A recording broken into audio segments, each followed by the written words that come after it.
మిథునం వారికి కనుక చూసుకున్నట్లయితే ప్రధానంగా ఇక్కడ మీకు ధనస్థానంలో ధనము, కుటుంబము, ఆభరణాలు, కొన్ని కొన్ని మీ మాట, మీ ఐ రిలేటెడ్ ఇట్లాంటి స్థానంలో గురువు రవి కలిసి ఉన్నారు. దీన్ని చెప్పాలంటే జీవాత్మ సంయోగము అంటారు. దీంతో పాటు మీకు ఈ యొక్క జూలై 15వ తేదీ నుంచి ఆగస్టు 15వ తేదీ వరకు ఈ గ్రహ కలయిక రెండవ స్థానంలో ఉంటుంది. అయితే ఇందులో జూలై 15 నుంచి 13 వరకు మౌఢ్యంలోనే ఉంటున్నాడు గురువు. ఇంతకాలం ఎందుకు ఉంటున్నాడంటే గురువు కూడా అతిచారంలో ఉన్నాడు, రవి కూడా కొంచెం అదే స్పీడ్లో వెళ్తుంటాడు. కాబట్టి ఇక్కడ అతిచార వలన కలిగేటువంటి ఫలితాలు ఇవన్నీ, అతిచారము, మౌఢ్యం వల్ల. మరి ఈ గ్రహస్థితి వల్ల మీకు ధనస్థానంలో కలుగుతున్నందుకు మీ మిథునం వారికి ఈ గ్రహస్థితి వల్ల కలిగే ఫలితాలు ఏమిటి? మీ జన్మజాతకంలో పర్సనల్ చార్ట్లో కనుక ఏదైనా గ్రహం అస్తంగత్వ దోషంలోకి వెళ్ళినప్పుడు దానివల్ల కలిగే ఫలితాలు, ఏ విషయాల్లో జాగ్రత్తగా ఉండాలి, ఏ దేవతారాధన చేసుకోవాలి అనేటువంటి అంశాలు చెప్తుంది నేనైనప్పటికీ చెప్పిస్తుంది సాక్షాత్ లలిత అమ్మవారిగా భావిస్తూ ఆ లలితాంబిక అమ్మవారి యొక్క అనుగ్రహం మీకు పరిపూర్ణంగా కలగాలని మనస్ఫూర్తిగా కోరుకుంటూ, ఇక్కడ గమనించినట్లయితే ధనస్థానంలో ఈ అస్తంగత్వ దోషం జరిగింది అంటే ఈ యొక్క గురువు మీకు సప్తమాధిపతి, దశమాధిపతి అవుతున్నాడు. అంటే పార్ట్నర్షిప్స్ విషయంలోని, లేదా మీరు ఎక్కడైతే జాబ్ చేస్తుంటారో, ఒక ఉద్యోగం చేస్తుంటారు, ఆ ప్రదేశంలోని మీరు ఎవరికైనా ధనాన్ని ఇచ్చే విషయంలోని ప్రధానంగా జాగ్రత్త వహించాలి. ధన విషయంలో గుర్తుపెట్టుకోండి. వివాహము లేదా జాబ్ చేసేటువంటి అంశాలు, ధనం ఇచ్చే విషయంలో చాలా చాలా చాలా జాగ్రత్తగా ఉండాలి, గుర్తుపెట్టుకోండి. ఆ రకంగా మీరు ఎప్పుడైతే ఈ ధన సంబంధించినటువంటి అంశంలో ముఖ్యంగా ఆదివారాలు, సోమవారాలు, గురువారాలు మరింత జాగ్రత్తగా ఉండే మరి ఇచ్చే విషయంలో మీకు సప్తమ దశమాధిపతి అవుతున్నాడు కాబట్టి పార్ట్నర్షిప్స్ జోలికి అసలు వెళ్ళకండి దయచేసి. ఎట్లాగో ఈ సమయంలో మౌఢ్యం సమయంలో వివాహ సంబంధించినవి ఎక్కడ కూడా చేయరు, అంటే ప్రయత్నాలు చేస్తారు కానీ వివాహం చేయరు మన సౌత్ సైడ్ అయితే. అదేవిధంగా ఒక్కొక్కసారి సమ్ టైమ్స్ బాగా ఉన్న ఉద్యోగంలో కూడా మనం పెంచమంటే జాబ్లో మనకి పెంచట్లేదని ఇంకో జాబ్ రాకముందు మానేస్తారు. ఇలాంటి తప్పిదాలు మాత్రం చేయకండి. నేను చాలా మందిని చూశాను, ఒక 10 సంవత్సరాల నుంచి చేస్తుంటారు. ఒక్కసారి ఏదో శాలరీ పెంచమంటే నెక్స్ట్ మంత్ పెంచుతాను మానేసిన వాళ్ళు చాలా మంది చూశాను. అంటే తెలియకుండా గ్రహస్థితి ఆ విధంగా తీసుకెళ్తూ ఉంటుంది.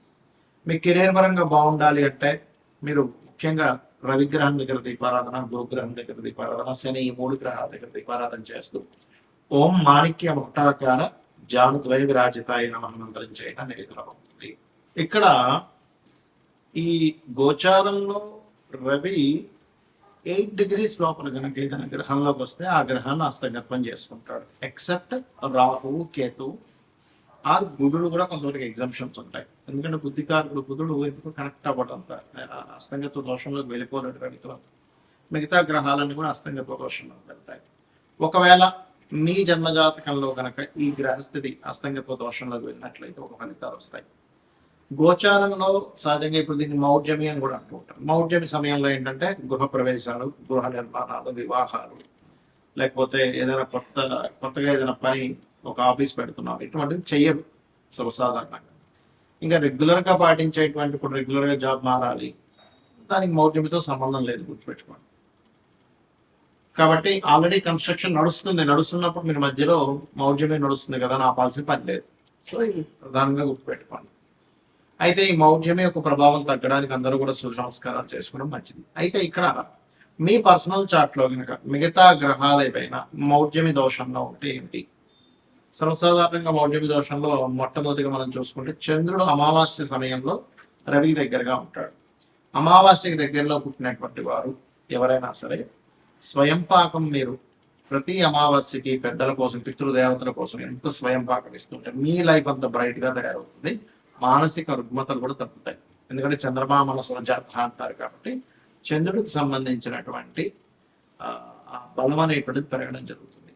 ఇక రెండవది, కొన్నిసార్లు కుజుడు చాలా క్లోజ్ కంజంక్షన్ లో ఉంటాడు. అయితే కుజుడు రవి కలిసినప్పుడు ఏంటంటే సర్వసాధారణంగా హైపర్ గా ఉండడం, మనుషులు ఇట్లాంటివి జరుగుతూ ఉంటాయి.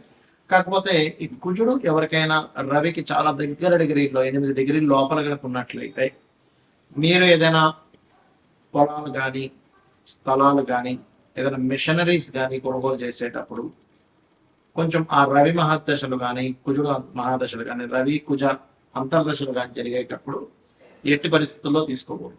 అందులో ప్రత్యేకంగా మీకు ఇది 4వ భావ సంబంధం వస్తే మరింత జాగ్రత్తగా ఉండాలి. ఎందుకంటే 4వ భావంలో ఏదైనా గ్రహం కంబస్ట్ అయినా కూడా ఆ పర్టికులర్ మహాదశలు అంతర్దశలు వచ్చేటప్పుడు ప్రాపర్టీస్ తీసుకోవడము. అయితే ఇక్కడ గ్రహం బట్టి కూడా ఉంటుంది. ఇప్పుడు చతుర్థ స్థానంలో బుధుడు కంబస్ట్ అయ్యాడు అంటే బుధుడు పెద్దగా కవ్వడం చెప్పాను. శుక్రుడు అయ్యాడు ఉదాహరణకి, అప్పుడు గృహ నిర్మాణం చేస్తున్నాం, లేదా ఫ్యాషన్ రిలేటెడ్ సంబంధించింది ఏదైనా మీరు కోర్స్ చేస్తున్నారు, అది అప్పుడు ఇబ్బంది అనమాట. ఆ రకంగా గ్రహం కనుక చూసుకున్నట్లయితే బుధుడైతే ఎలాగో అవ్వడం చెప్పుకున్నాము. గురువు కనుక కంబస్ట్ అయ్యాడు ఎవరికైనా, అప్పుడు అది పర్టికులర్గా పంచమ స్థానంలో కంబస్ట్ అయ్యాడు. ఆ టైంలో మీరు ఐవీఐలు ఐవీఎఫ్లు ఇలాంటివి చేయించుకుంటున్నారు, సంతానం కలగకపోతే చేయించుకుంటుంటారు చాలా మంది. సో అలాంటి మీకు మహాదశ అంతర్దశ అంటే రవి అంతర్దశ లేదా రవి మహాదశ, గురు అంతర్దశ, గురు మహాదశ నడిచేటప్పుడు ఏమవుతుంది అంటే సంతానం విషయంలో మీరు వెచ్చించినటువంటి మనీ కానివ్వండి, పడినటువంటి శ్రమ కానివ్వండి, పాపం అక్కడ ఫ్రూట్ఫుల్ అవ్వకుండా ఉంటుంది. సో గురువు కనుక ఇలా అయినప్పుడు మంత్ర సాధన చేసేవాళ్ళు, ఇంకొంతమంది పాపం గురువు కంబస్ట్ లో ఉన్నప్పుడు తెలియక ఆ పర్టికులర్ టైంలో ఉపనయనాది సంస్కారాలు కూడా చేస్తూ ఉంటారు. పర్టికులర్ గా ఈ యొక్క గురువు మౌఢ్యంలో ఉన్నప్పుడు ఉపనయనాది సంస్కారాలు కూడా చెయ్యరు. ఎందుకంటే గురువు యొక్క దృష్టి భూమి మీద రవి యొక్క అస్తంగత్వ దోషం మౌఢ్యమి దోషం వల్ల పడట్లేదు, ఆ కిరణాలు పడనప్పుడు అది వేస్ట్ అవుతుంది. అదే రకంగా ఇప్పుడు ఈ గురువు అస్తంగత్వంలోకి లేదా మౌఢ్యమి దోషంలోకి వెళ్ళినందుకు మరలా ఒకసారి మనం ఆల్రెడీ అసలు చాలాసార్లు చెప్పాము, ఒక 50 సార్లు అయినా బంగారం అప్ అండ్ డౌన్స్ అవుతూనే ఉంటుందని చెప్పాము. కాబట్టి ఏంటంటే ఈ యొక్క గోల్డ్కి సంబంధించింది ఏదైతే ఉందో ఇది కొంచెం స్ట్రక్ అవ్వడం కానీ కొంచెం అప్ అండ్ డౌన్స్ అవడం ఎక్కువ తీవ్రత చెందుతూ ఉంటుంది. ఇక బాగా తగ్గడం లేదా బాగా పెరగడం లాంటివి కూడా జరుగుతాయి ఈ అస్తంగత్వ దోషం వల్ల. ఇక అదేవిధంగా శుక్రుడు ఎవరి జన్మ జాతక చక్రంలో అయినా శుక్రగ్రహం కనుక పర్టికులర్గా 7వ స్థానంలో కనుక అస్తంగత్వం అయింది లేదా 12వ స్థానంలో కంబస్ట్ అయింది, గ్రహం కంబస్ట్ అంటారు ఇంగ్లీష్లో, తెలుగులో అయితే అస్తంగత్వ దోషము అంటారు.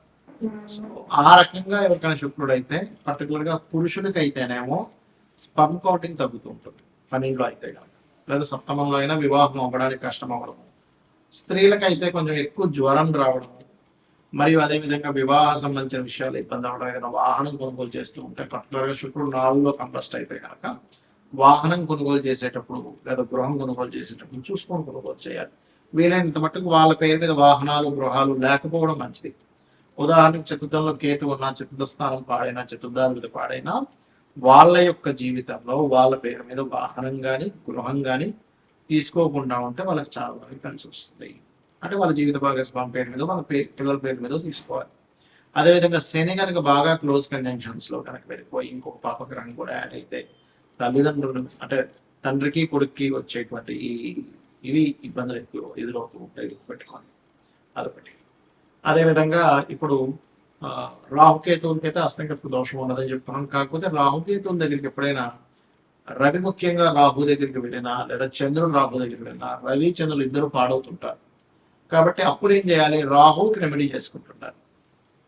రాహుగ్రహానికంటే దుర్గాదేవి ఆరాధన చేసుకోవడము, మినుములు దానంగా ఇవ్వడము, గారెను నైవేద్యంగా పెట్టడము, బెల్లపు గుండలు ఒక 4 గుండలు గోవుకి తినిపించడం ఇవి చేస్తూ ఉంటారు. అప్పుడు ఖచ్చితంగా వారికి ఆ దోష పరిహారం అనేటువంటి జరుగుతుంది. రావి చెట్టు చుట్టూ ప్రదక్షిణాలు చేస్తూ వాటి మీద సర్ప ప్రతిష్ఠ చేసిన, అంటే సర్పాలు అక్కడ ఉంటే ప్రతిష్ఠ చేసిన వాటి మీద పసుపు కుంకుమ గంధం కలిపి వేయండి. అన్ని విధాలా మీకు బాగుంటుంది. శ్రీమాత్రే నమః.